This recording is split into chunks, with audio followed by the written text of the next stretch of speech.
नमस्कार, आप देख रहे हैं हॉर्नबिल टीवी। छत्तीसगढ़ की खबरों के हिंदी बुलेटिन हमर छत्तीसगढ़ में आपका स्वागत है। मुख्य समाचारों के बाद अब खबरें विस्तार से। छत्तीसगढ़ के मुख्यमंत्री विष्णुदेव साय दुर्ग जिले के ग्राम मेड़ेसरा पहुंचे, जहां उन्होंने अंतर्राष्ट्रीय कलाकार दिवस के अवसर पर आयोजित पंडवानी महासम्मेलन के समापन समारोह में भाग लिया।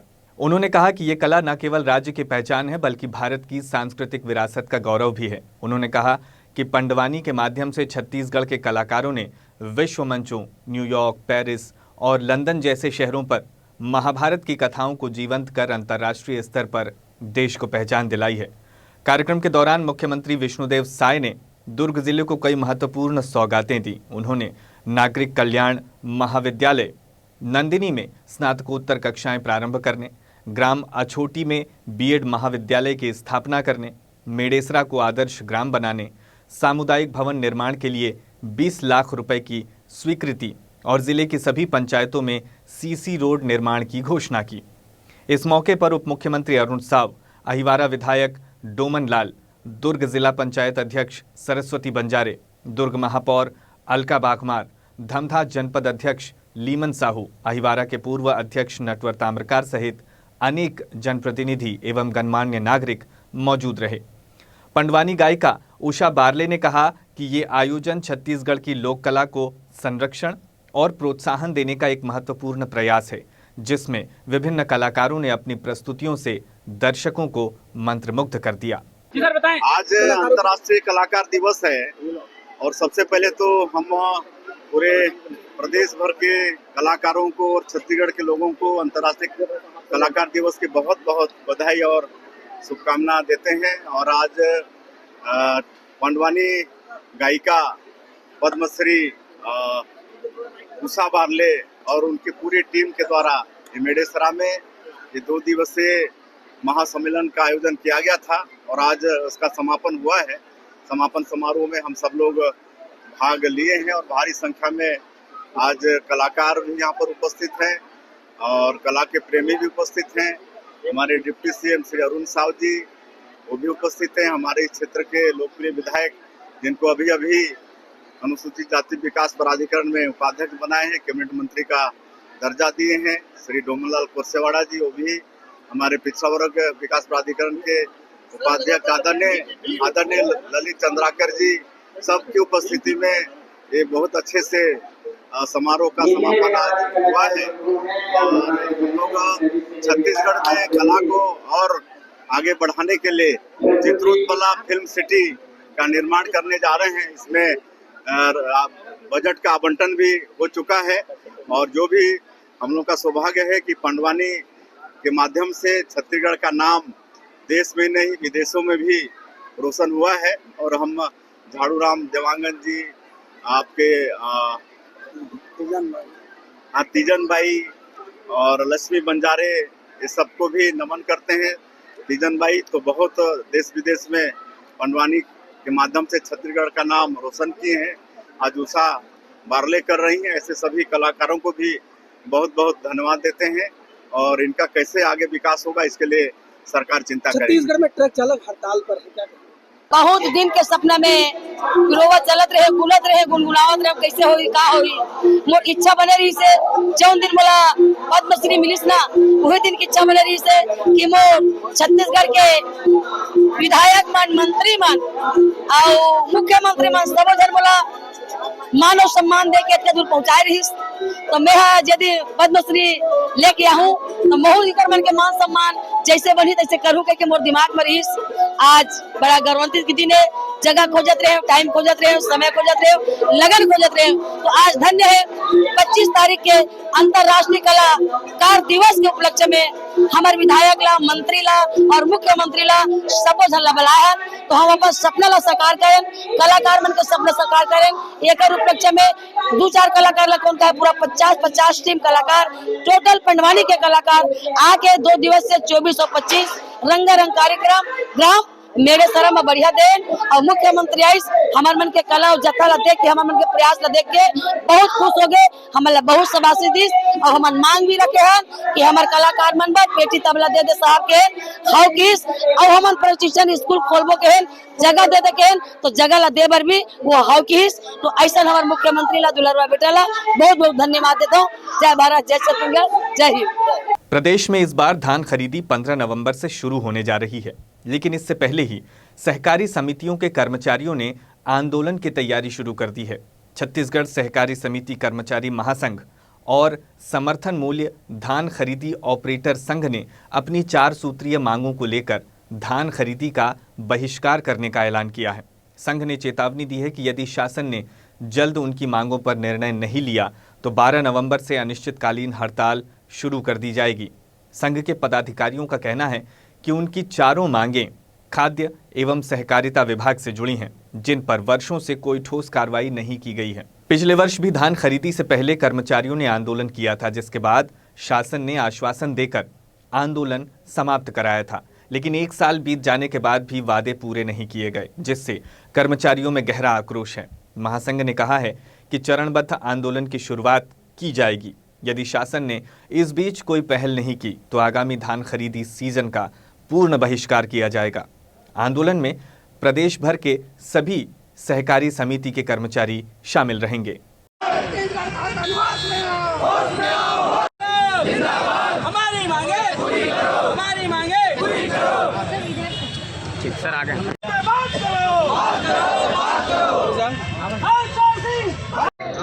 बताएंगे कितनी मांगों को लेकर आज यहाँ पर हैं और कैसा होगा कि मांग अगर पूरी नहीं होती है तो क्या रणनीति बनाए हैं और ठीक धान खरीदी के पहले ये आप लोग निर्णय लिए हैं। क्या लगता है सरकार आपकी मांगों को मानेगी?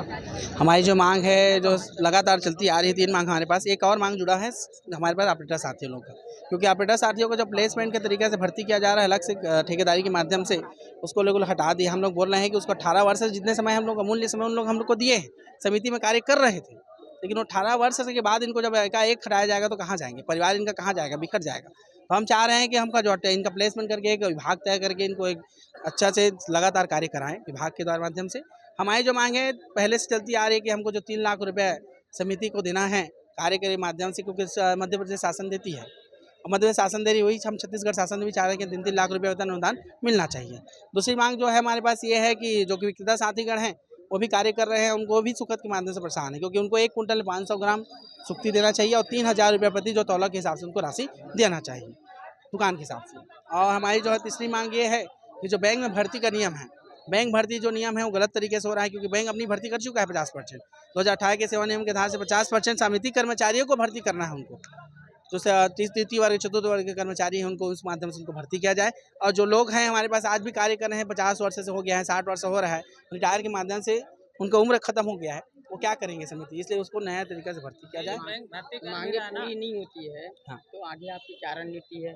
और जैसा कि हमको हमारे सोर्स से पता चला कि काफ़ी लोग जमीन मकान गिरवी रख डाले हैं, और कैसा है ये, क्या होगा आगे? इस आज जो है आज हमारे पास जिला स्तर में, प्रदेश स्तर के बुरा सभी जिलों में आज एक रैली है। शासन के माध्यम से हमको जो शासन है, मुख्यमंत्री है और हमारे पास जो भी खाद्य मंत्री हैं, सहकारिता मंत्री, वित्त मंत्री के माध्यम से, उनको कलेक्टर के माध्यम से उनको हम सौंपेंगे अपना ज्ञापन।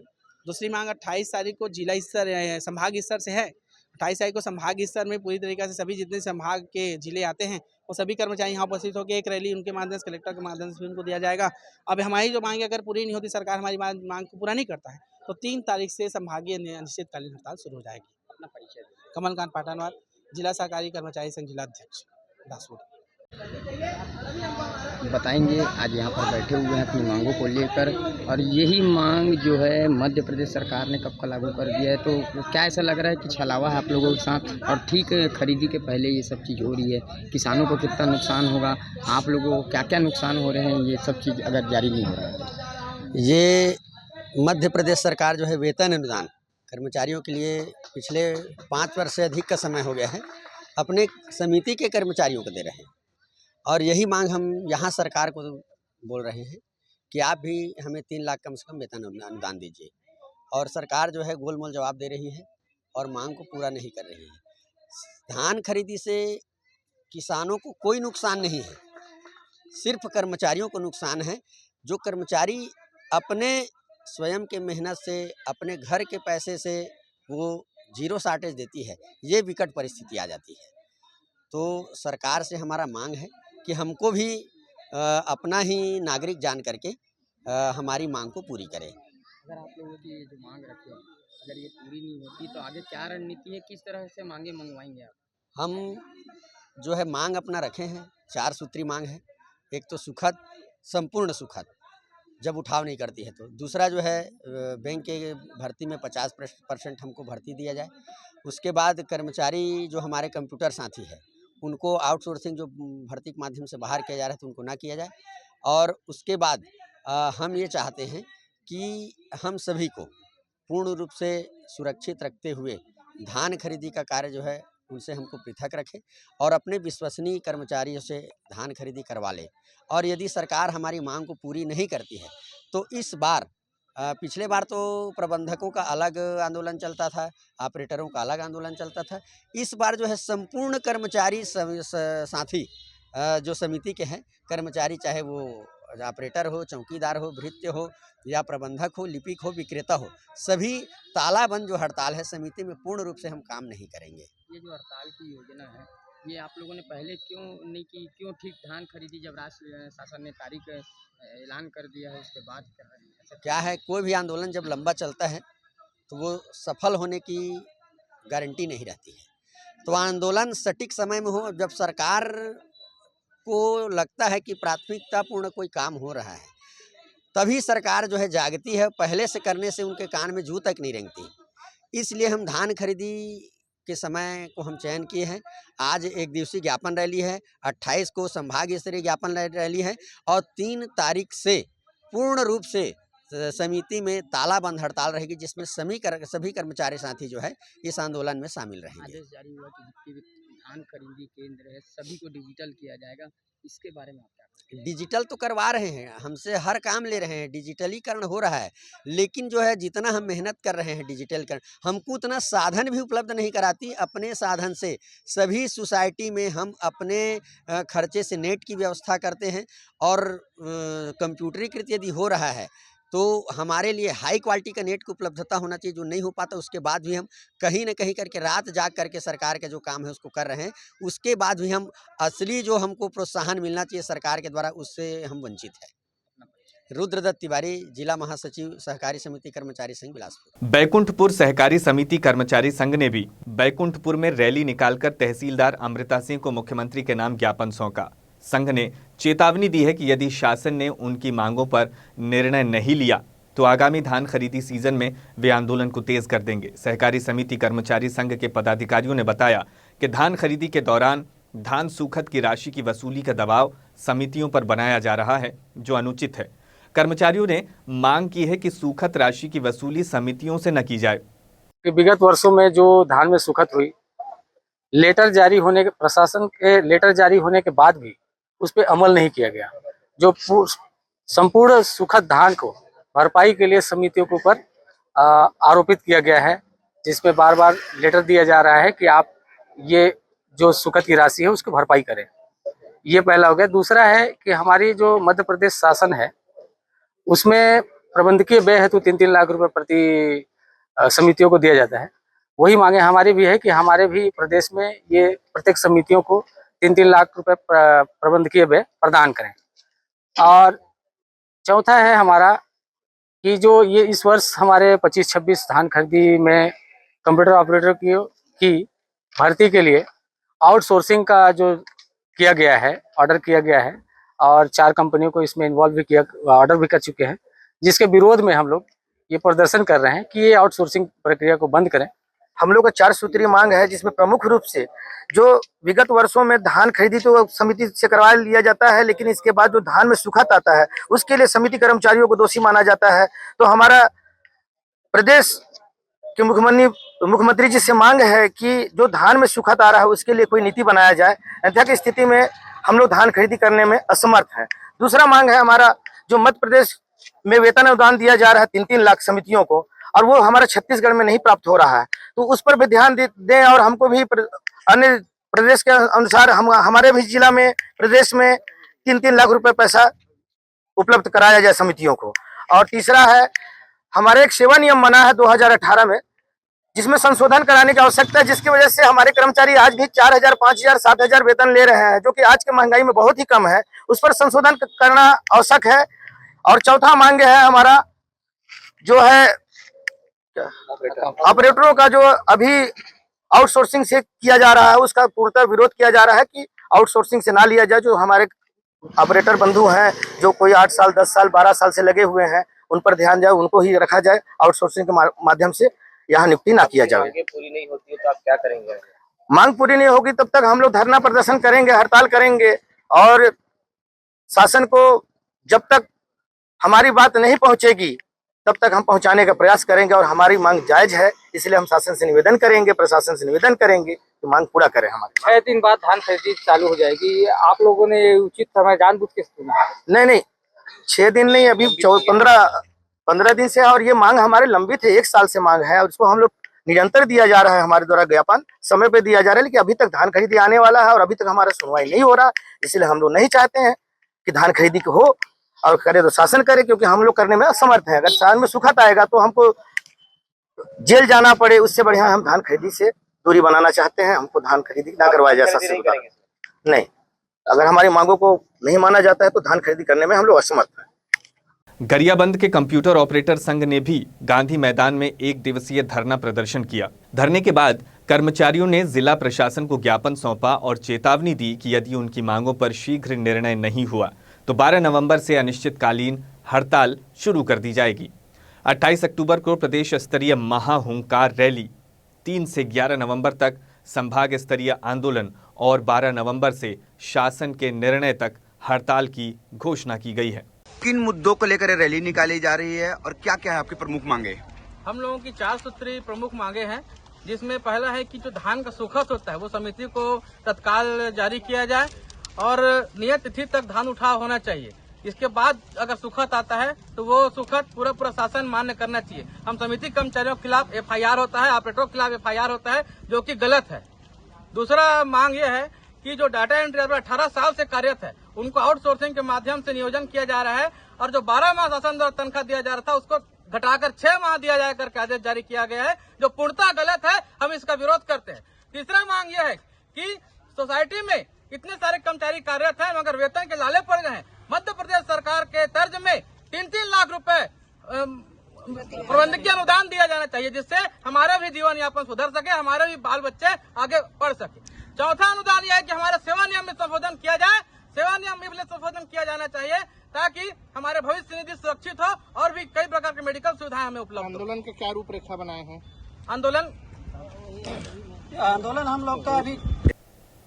अगली खबर, बिलासपुर के कोनी थाना क्षेत्र स्थित गुरु घासीदास सेंट्रल यूनिवर्सिटी कैंपस में उस वक्त सनसनी फैल गई जब परिसर के अंदर स्थित तालाब में एक अज्ञात युवक की लाश मिली। बताया जा रहा है कि शव 2 से 3 दिन पुराना है। यूनिवर्सिटी परिसर में लाश मिलने की खबर से छात्रों और स्थानीय लोगों में हड़कंप मचा हुआ है। घटना के बाद अखिल भारतीय विद्यार्थी परिषद के पदाधिकारी और कार्यकर्ता बड़ी संख्या में एसपी कार्यालय पहुंचे और विश्वविद्यालय प्रबंधन पर गंभीर आरोप लगाए। एबीवीपी नेताओं का कहना है कि केंद्रीय विश्वविद्यालय में 100 से अधिक सुरक्षा गार्ड तैनात हैं, फिर भी लगातार सुरक्षा व्यवस्था पर सवाल उठ रहे हैं। कुछ दिनों पहले एक छात्र के लापता होने की सूचना मिली थी और अब कैंपस के भीतर तालाब में शव मिलने से प्रबंधन की भूमिका संदिग्ध प्रतीत होती है। एबीवीपी कार्यकर्ताओं ने आरोप लगाया है कि विश्वविद्यालय प्रशासन मामले को दबाने की कोशिश कर रहा है। उन्होंने कहा कि जब हॉस्टल में रहने वाले छात्र का कोई पता नहीं चलता और कुछ दिनों बाद उसी परिसर में एक शव मिलता है तो ये गंभीर लापरवाही का मामला बनता है। फिलहाल पुलिस ने शव को अपने कब्जे में लेकर जांच शुरू कर दी है। प्रारंभिक अनुमान के मुताबिक लाश उसी छात्र की हो सकती है जो कुछ दिनों से लापता चल रहा था। पुलिस ने उसके परिजनों को पटना से बुलवाया है ताकि पहचान की जा सके। शव की स्थिति को देखते हुए आत्महत्या या हत्या दोनों ही आशंकाओं से इनकार नहीं किया जा सकता।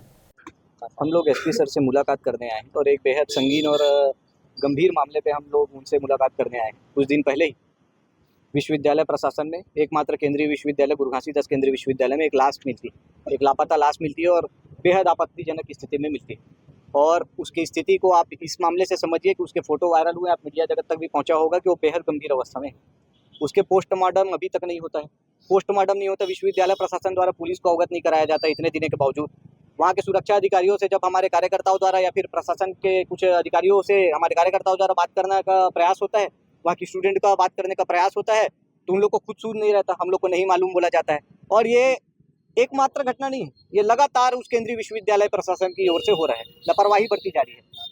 अभी कुछ दिन पहले 21 तारीख को एक हमारा छात्र, हॉस्टल में पढ़ने वाला छात्र लापता होता है, वो अभी तक मिसिंग है। तो इससे क्या कोई तात्पर्य हो सकता है? आप हॉस्टल में जब एंट्री लेते हैं, जब उसके आउट जाने का सुविधा होता है, उसका अटेंडेंस हुआ जाता है, कैसे एक छात्र लापता 21 तारीख से हो जाता है और आप लोग को अभी तक खबर नहीं रहती? अभी 2 दिन पहले वहाँ के हम लोग को जानकारी मिली, 1 दिन पहले ही विश्वविद्यालय प्रशासन में 1 साल पहले यही घटना हुई कि एक छात्र और छात्रा रात को बाहर निकल जाते हैं और रतनपुर रोड में उनका एक्सीडेंट होता है। तब मामले की जब जांच होती है तो मामले के जांच में सामने आता है कि वो हॉस्टल में वहाँ रहते हैं और हॉस्टल में नाम एंट्री होता है, उस एंट्री सीट से उनका नाम गायब रहता है। विश्वविद्यालय प्रशासन में 100+ सिक्योरिटी वहाँ पे मौजूद है, फिर भी सुरक्षा में इतनी कोताही बरतना विश्वविद्यालय प्रशासन को बार बार कटघरे में खड़ा करता है। वहाँ पे MSF नाम की एक आतंकवादी संगठन का मीटिंग हो जाना, ये जिहादी मानसिकता को विश्वविद्यालय प्रशासन के जो अग्रसर हो रही है उसको दर्शाता है। बार बार इस तरह से होना, एक बार नहीं अति अनेकों बार, चाहे नमाज वाला विषय प्रकरण आप लोग के सामने आया ही था। तो हमारे छत्तीसगढ़ के एकमात्र केंद्रीय विश्वविद्यालय में हमारे छत्तीसगढ़ के शांतिपूर्ण व्यवस्था को, हमारी सौहार्दता को बार बार बिगाड़ने का प्रयास VC महोदय द्वारा किया जा रहा है। और नैतिकता के आधार पे उनको अपने कुर्सी का त्याग करना चाहिए, कुर्सी के मोह का त्याग करना चाहिए, अपने जो टीचर हैं, शिक्षक की मर्यादा में रहना चाहिए, राजनीतिक मर्यादाओं में नहीं घुसना चाहिए। अभी तक हमारी मांग ही यही थी, हम SP सर के सामने भी अभी रखेंगे कि अभी तक उसका PM रिपोर्ट भी हमारे सामने नहीं आया, जबकि उसकी पहचान नहीं हो पाई। हाँ, लेकिन ये दोनों मामला एक दूसरे से रिलेट इसलिए भी होता है कि 21 तारीख को हमारा छात्र विश्वविद्यालय का होता है, लेकिन मैं यहाँ पे बिना जांच के ये बोलना उचित नहीं समझता हूँ।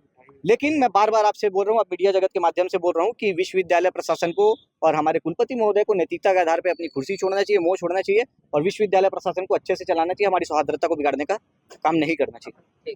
हिमांशु कौशिक, प्रदेश सहमंत्री, अखिल भारतीय विद्यार्थी परिषद छत्तीसगढ़। आज के बुलेटिन में बस इतना ही। मुझे दीजिए इजाजत। देखते रहिए हॉर्नबिल TV।